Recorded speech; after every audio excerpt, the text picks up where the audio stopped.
أعوذ بالله من الشيطان الرجيم.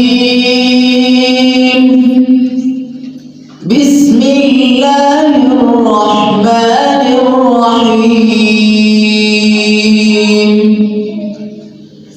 وقضى ربك ألا تعبدوا إلا إياه وبالوالدين إحسانا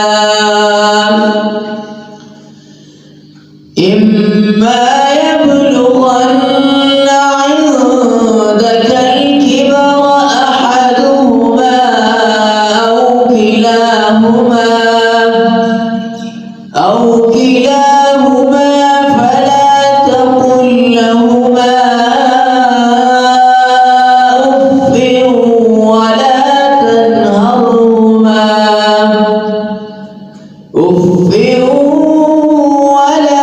تنهرهما وقل لهما قولا كريما واخفض لهما جناح الذل من الرحمة وقل رب ارحمهما كما ربياني صغيرا.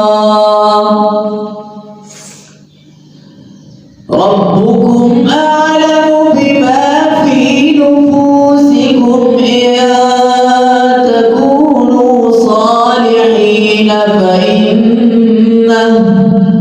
فإنه كان للأوابين غفورا. وآت ذا القربى حقه والمسكين وابن السبيل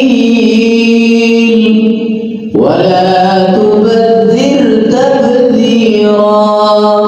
صدق الله.